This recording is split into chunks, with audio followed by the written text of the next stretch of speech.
Sir ಸಾಕಷ್ಟು ಗೊಂದಲ ಇತ್ತು, ಕೊನೆಗೂ ನಿಮಗೆ ಟಿಕೆಟ್ ಸಿಕ್ಕಿದೆ. ಏನು ಹೇಳ್ತೀರಾ ಸರ್? ಫಸ್ಟ್ ರಿಯಾಕ್ಷನ್ ಏನು ಸರ್? ಪಕ್ಷ ನನ್ನ ಮೇಲೆ ನಂಬಿಕೆ ಇಟ್ಟು ಟಿಕೆಟ್ ಕೊಟ್ಟಿದೆ, ನಾನು ಗೆದ್ದು ಬರ್ತೀನಿ. ಎಷ್ಟು ಮತಗಳ ಅಂತರದಿಂದ ಗೌತಮ್ ಗೆದ್ದು ಬರ್ತಾರೆ ಕೋಲಾರದಲ್ಲಿ ಸರ್? ನಾನು ಈಗಾಗಲೇ ಹೇಳಲ್ಲ, ಆ ಥರ ಎಲ್ಲ ನಾವು ಜ್ಯೋತಿಷ ನುಡಿಯೋಂಥವ್ರಲ್ಲ, ಗೆಲ್ತೀವಿ ಅನ್ನೋದಂತೂ ಗ್ಯಾರಂಟಿ. ಸರ್ ಕೋಲಾರದಲ್ಲಿ MP ಆದರೆ ಗೌತಮ್ ಅವರು ಏನು ಅಭಿವೃದ್ಧಿ ಮಾಡ್ತಾರೆ? ಮೂಲಭೂತ ಸಮಸ್ಯೆಗಳಿವೆ, ಕುಡಿಯೋಕ್ಕೆ ನೀರಿಲ್ಲ, ಸಾಕಷ್ಟು ಸಮಸ್ಯೆಗಳಿವೆ, ನಿರುದ್ಯೋಗ ಸಮಸ್ಯೆ ಇದೆ. ಯಾವ ರೀತಿ ಅಭಿವೃದ್ಧಿ ಮಾಡೋಕ್ಕೆ ಸಾಧ್ಯ ಇದೆ ಗೌತಮ್ ಅವರಿಂದ ಅಂತ?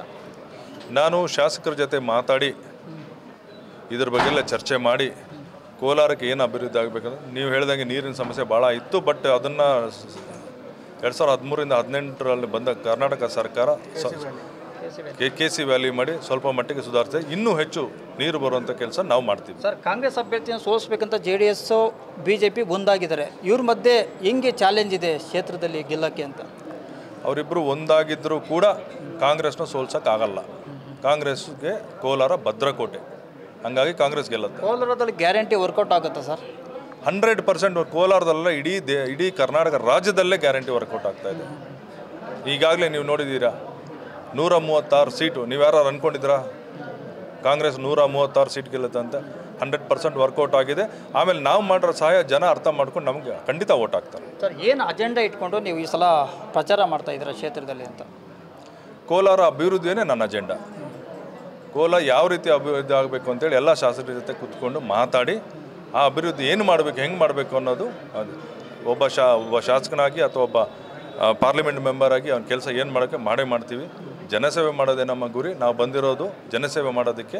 ಆ ಪ್ರಾಂತ್ಯಗಳಿಗೆ ಏನೇನು ಅಭಿವೃದ್ಧಿ ಬೇಕು, ಅಲ್ಲಿ ಜನಗಳಿಗೆ ಏನು ಬೇಡಿಕೆ ಇದೆ ಅಂತ ಫಸ್ಟ್ ತಿಳ್ಕೊಂಡು ಅದಕ್ಕೆ ಸ್ಪಂದಿಸುವಂಥ ಕೆಲಸ ನಾನು ಮಾಡ್ತೀನಿ. ಕೋಲಾರದಲ್ಲಿ ಗೌತಮ್ ಅವರಿಗೆ ಯಾಕೆ ಮತ ಹಾಕ್ಬೇಕು ಜನ?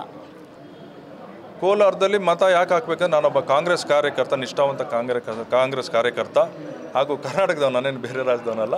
ಹಾಗಾಗಿ ನಾವು ಕೋಲಾರದಲ್ಲಿ ನನ್ನ ಒಡನಾಟ ಇದೆ. ನಮ್ಮ ಇಬ್ಬರು ಸಿಸ್ಟರ್ಸು ಕೋಲಾರದಲ್ಲಿ ಇರೋದರಿಂದ ನನಗೆ, ಆಮೇಲೆ ಭಾಳ ಫ್ರೆಂಡ್ಸ್ ಇದ್ದಾರೆ. ನಾವು ಯೂತ್ ಕಾಂಗ್ರೆಸ್ಸಲ್ಲಿ ಇರಬೇಕಾದ್ರೆ ಕೋಲಾರದಲ್ಲಿ ಓಡಾಡ್ತಾ ಇದ್ವಿ. ಎಲ್ಲ ಲೀಡರ್ಸು ನನಗೆ ಗೊತ್ತು. ಇಂಥ ಲೀಡರ್ ಗೊತ್ತಿಂದ ಎಲ್ಲ ಲೀಡರ್ಸು, ಗೌತಮ್ ಯಾರಂತ ಗೊತ್ತು, ಗೌತಮ್ಗೆ ಎಲ್ಲ ಲೀಡರ್ಸು ಗೊತ್ತು. ಸರ್ ಮೈತ್ರಿ ನಡುವೆ ಗೌತಮ್ ಅವ್ರು ಗೆಲ್ಲಕ್ಕೆ ಸಾಧ್ಯ ಇದೆಯಾ ಸರ್? ಸರ್ ಮೈತ್ರಿ ವರ್ಕೌಟ್ ಆಗಲ್ಲ ಅಂತ ನನ್ನ ಅನಿಸಿಕೆ, ನನ್ನ ಭಾವನೆ ಕೂಡ, ಅದು ನಿಜ ಕೂಡ. ಯಾಕಂದರೆ ಮೈತ್ರಿಯಲ್ಲಿ ಒಳಗೆ ಸಿಕ್ಕಾಪಟ್ಟೆ ಅಸಮಾಧಾನ ಇದೆ. ಎಸ್ಪೆಷಲಿ JDS ಅವ್ರಿಗೆ ಏನಪ್ಪ ಇಷ್ಟು ಕಡಿಮೆ ಸೀಟ್ ಕೊಟ್ಟಿದ್ದಾರೆ ನಮಗೆ, ಇದಕ್ಕೋಸ್ಕರ ಮೈತ್ರಿ ಮಾಡ್ಕೋಬೇಕಾ ಅಂಥೇಳಿ ನಮ್ಮ ಕುಮಾರಸ್ವಾಮಿ ಅವರು ಎದೆ ಹೊಡ್ಕೊಂಡಿದ್ದು ನಿಮಗೆಲ್ಲ ಗೊತ್ತು. ಹಾಗಾಗಿ ಕಾರ್ಯಕರ್ತರಲ್ಲಿ ಸ್ವಲ್ಪ ಆಕ್ರೋಶ ಇದೆ. BJP ಒಳ್ಳೆ ಪಕ್ಷ ಅಲ್ಲ ಅಂತ JDS ಅವ್ರಿಗೂ ಗೊತ್ತು. JDSನ ಮುಗಿಸೋವಂಥ ಯತ್ನ BJP ಮಾಡ್ತಾಯಿದೆ. ಅದು ಆ ಕಾರ್ಯಕರ್ತರಲ್ಲಿ ಆಕ್ರೋಶ ಇದೆ. ಅದು ನಮಗೆ ವರ್ಕೌಟ್ ಆಗುತ್ತೆ. ಕೊನೆಯದಾಗಿ ಗೌತಮ್ ಅವರು ನಾಮಿನೇಷನ್ ಯಾವಾಗ ಮಾಡ್ತಾರೆ? ನಾನಿನ್ನೂ ನಮ್ಮ ಪಕ್ಷದ ಲೀಡರ್ಗಳ ಜೊತೆ ಕೂತು ಡಿಸ್ಕಸ್ ಮಾಡಿ ನಾಮಿನೇಷನ್ ಮಾಡ್ತೀನಿ. Thank you sir. ಇದಿಷ್ಟು ಕೋಲಾರ ಲೋಕಸಭಾ ಕ್ಷೇತ್ರದ ಕಾಂಗ್ರೆಸ್ ಅಭ್ಯರ್ಥಿ ಗೌತಮ್ ಅವರ ಮಾತು. ಕ್ಯಾಮ್ರಾಮನ್ ಪ್ರೇಮ್ ಜೊತೆ ಕೃಷ್ಣ, ಫ್ರೀಡಮ್ TV, ಬೆಂಗಳೂರು.